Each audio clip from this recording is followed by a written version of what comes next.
সাত সাহাবৰ অনুসাৰীসকলে ইস্তেমা দি আছে বা এনেধৰণৰ ইস্তেমা হৈ আছে। গতিকে আজি আপোনালোকে ফটোৱা দিছে যে তেওঁলোকৰ ওপৰত তেওঁলোকৰ লগত কাম কৰিব নোৱাৰি, তেওঁলোকক নিষিদ্ধ কৰা হৈছে, আপোনালোকে ফটোৱা দিছে।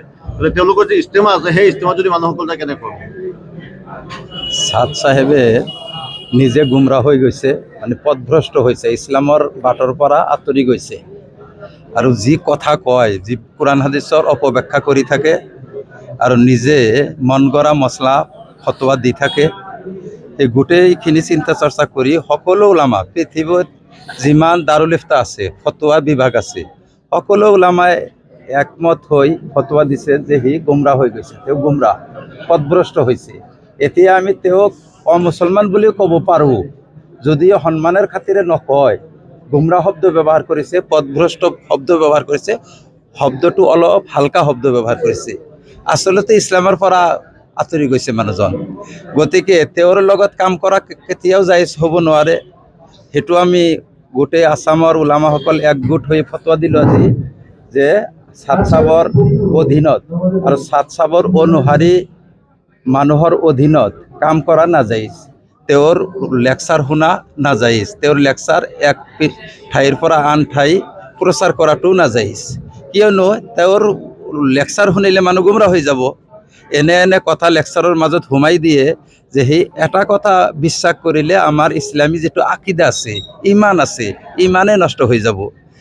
কাৰণ কোৰাণ হাদিছৰ অপব্যাখ্যা কৰে, কোৰাণ হাদিছৰ অপব্যাখ্যা কৰিলে সেইটো মুছলমান নাথাকে। লগতে আম্বিয়াসকলৰ ওপৰত অপবাদ দিয়ে। এনেকি আমাৰ আখিৰি নবী হজৰত মুহাম্মদ সাল্লাল্লাহু আলাইহি সাল্লাম যিয়ে হৈছে মানে সকলো পয়গম্বৰৰ চৰ্দাৰ, সাইয়্যিদুল আম্বিয়া বুলি কোৱা হয়, সাইয়্যিদুল মুৰসালিন, সাইয়্যিদুল আম্বিয়া, তেখেতৰ ওপৰত অপবাদ আৰোপ কৰিছে, ভুল ধৰিছে।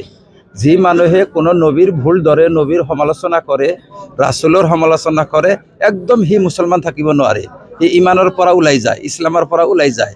গতিকে সি ওলাই গৈছে, কিন্তু আমি ফটোৱা দিয়া নাই। ওলাই গৈছে দিনৰ পৰা, কিন্তু আমি ফটোৱা দিয়া নাই। ইস্তেমা কৰি আছে, যি মানুহে ইছলাম মানিব, ইছলামক ভাল পায়, ইছলাম প্ৰেমিক সকলে তাতে নাযাব। কিন্তু কিছুমান মানুহ যাব, তেওঁৰ ভক্ত অন্ধভক্ত আছে নহয়, অন্ধভক্তবিলাক যাব তেওঁৰ ইস্তেমায়। কিন্তু আমাৰ দায়িত্ব আমি আদায় কৰি দিছোঁ। আমি ওলামা হিচাপে আমাৰ ওপৰত এটা দায়িত্ব আছে। দায়িত্ব হৈছে কি, সৰল পথ দেখাই দিয়া আৰু বিপথৰ পৰা মানুহক বাধা দিয়া।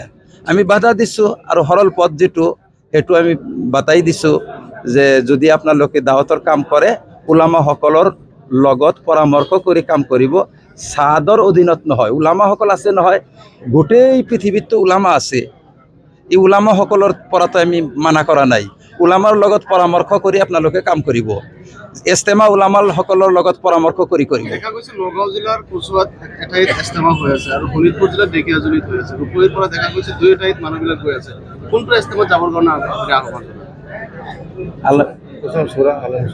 আলমেশ্বৰৰ ইস্তেমা হৈ আছে কচুৱাত। এই কচুৱাততো কোনো আপত্তি নাই, ইয়াতে কোনো আলিমৰ আপত্তি নাই, ফটোৱাৰ ফালেদি কোনো আপত্তি নাই। একদম ভাল ইস্তেমা, সুন্নতি ইস্তেমা। এইটো ইস্তেমাত গ'লে ভাল হ'ব, নাজাতৰ ব্যৱস্থা হ'ব। কিন্তু সাদ চাবৰ অধীনত যি ইস্তেমা হৈ আছে বেলেগ ঠাইত, সেইটো ইস্তেমাত যোৱা মানে নাজায়েজ কামৰ সহায় কৰা, পাপ কামৰ সহায় কৰা হয়। এইটো আজি যেনেকৈ আপোনালোকে অসমত বয়কট কৰিছে আৰু এনে আগত পূৰ্বে কোন কোন ৰাজ্যত এনে বয়কট কৰা হৈছে? বহুত ৰাজ্যত বয়কট কৰা হৈছে, বিহাৰত কৰা হৈছে, তাৰপিছত কৰ্ণাটকত কৰা হৈছে, গুজৰাটত কৰা হৈছে, বহুত ঠাইত কৰা হৈছে, কাশ্মীৰত কৰা হৈছে, লগতে বিভিন্ন দেশতো কৰা হৈছে। আপোনালোকে গম পায়, দুটা ভাগত নহয়, মানে বাংলাদেশৰ কথা হৈছে কি, আমাৰ আলেম উলামাসকলৰ ওপৰত তেওঁলোকে ৰাতি মানে হামলা কৰি খুন কৰিছে, কিছুমান মানুহক মাৰ্ডাৰ কৰিছে, তেওঁলোক মাৰ্ডাৰকাৰী হয়। কিছুমান মানুহ আমাৰ ইস্তেমাৰ কাম কৰি গোটেই দিন কাম কৰিছে আৰু ৰাতি অলপ ভাগাৰ লাগিছে, টোপনি গৈছে। সেই টোপনি যোৱা অৱস্থাত ৰাতি 2টা-3টাত মানে এই ৱাল ভাঙি তেওঁলোক সোমাই সেই ঘুমন্ত মানুহক মাৰিছে, কোবাইছে।